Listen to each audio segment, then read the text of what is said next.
Broadway ਤੁਹਾਡੇ ਵਿਦੇਸ਼ ਜਾਣ ਦੇ ਸੁਪਨਿਆਂ ਨੂੰ ਦੇਵੇਗਾ ਹਕੀਕਤ ਦੀ ਉਡਾਨ। नमस्कार दोस्तों, मैं अमरशीद ब्रॉडवे इमिग्रेशन सर्विसेज से। यूके को लेके मार्केट गर्म है।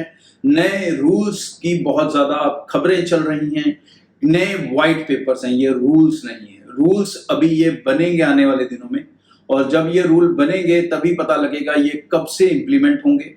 तभी पता लगेगा कि ये जो प्रपोजल आया है वाइट पेपर्स के रूप में, इनमें से कौन कौन से रूल बनेंगे और कौन से नहीं बनेंगे। अभी जो वाइट पेपर प्रपोजल गवर्नमेंट ने रखा है यूनिवर्सिटीज के सामने या गवर्नमेंट के सामने, उसके अंदर उन्होंने दो चार चीजें रखी हैं। पहली चीज ये रखी है उन्होंने कि जो पोस्ट स्टडी वर्क वीजा है उसे 24 महीने से कम करके 18 महीने का किया जाए।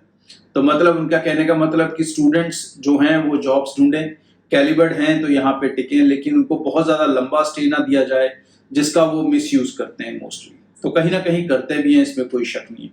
तो थोड़ी स्टिफनेस उसको लेके है, बट इसका बहुत बड़ा इम्पैक्ट स्टूडेंट्स के जाने पे नहीं आएगा।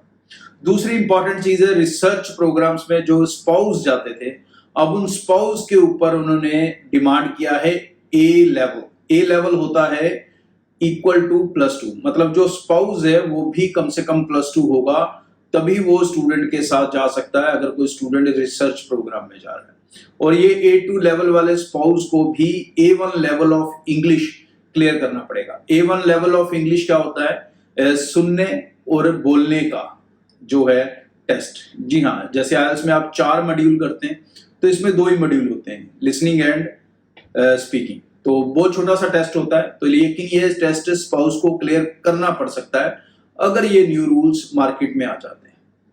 उसके अलावा जो वर्क परमिट को लेके चेंजेस आई हैं, टायर 2 वीजा को लेके आई हैं, उसमें बहुत बड़ा कोई बदलाव नहीं किया, लेकिन उन्होंने ये कहा है कि अब जितने भी एम्प्लॉयर्स हैं जो इंटरनेशनल कैंडिडेट्स को बुलाते हैं, उन्हें पहले साबित करना होगा कि उनको लोकल में वैसा कैंडिडेट क्यों नहीं मिला और वो इंटरनेशनल कैंडिडेट को क्यों बुला रहे हैं। तीसरा इसके बाद है पीआर को लेके। टायर 2 से लेके पीआर का जो सफर था वो पहले 5 साल का था, अब ये सफर कुछ केसेस में 10 साल का हो सकता है, कुछ केसेस के अंदर ये 5 साल का रहेगा। इसके ऊपर अभी क्लैरिटी जो है न्यूज में नहीं है, खबरों में नहीं है। व्हाइट पेपर्स जो पार्लियामेंट में जाएंगे, बिल कहते हैं बेसिकली, इंडिया में हम उसे कहते हैं जी पार्लियामेंट में बिल आया है।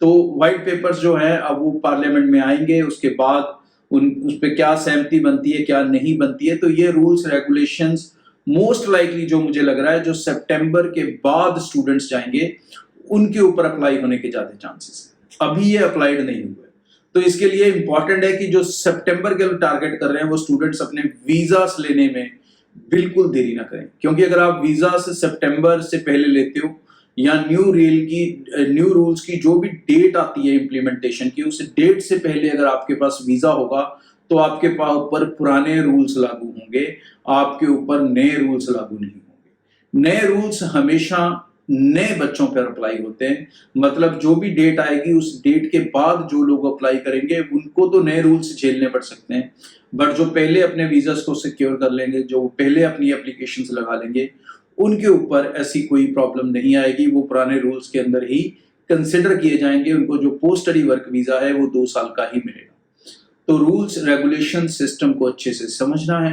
ब्रॉडवे टीम से मिल सकते हैं, डाउट्स हैं, कंफ्यूजन हैं, मेरे साथ डायरेक्ट लाइव सेशन में कनेक्ट हो सकते हो। इंडिया टाइम 8 बजे रात को मैं इस चैनल के ऊपर लाइव आऊंगा, तो जो भी सवाल है, क्वेश्चन है, आप क्लियर कर सकते हो। कोई भी कंफ्यूजन है, टीम से मिलें, निश्चिंत बेफिक्र होकर अपनी एप्लीकेशन से टाइम से शुरू कर लें। विद और विदाउट आइलेट्स दोनों तरीकों से आप यूके अभी भी जा सकते हैं, और अगर न्यू रूल्स आते हैं तो भी जा सकेंगे। आगे भी इस चैनल के जरिए रेगुलर अपडेट शेयर करता रहूंगा। आज के लिए इतना, थैंक यू। ब्रॉडवे ਤੁਹਾਡੇ ਵਿਦੇਸ਼ ਜਾਣ ਦੇ ਸੁਪਨਿਆਂ ਨੂੰ ਦੇਵੇਗਾ ਹਕੀਕਤ ਦੀ ਉਡਾਨ।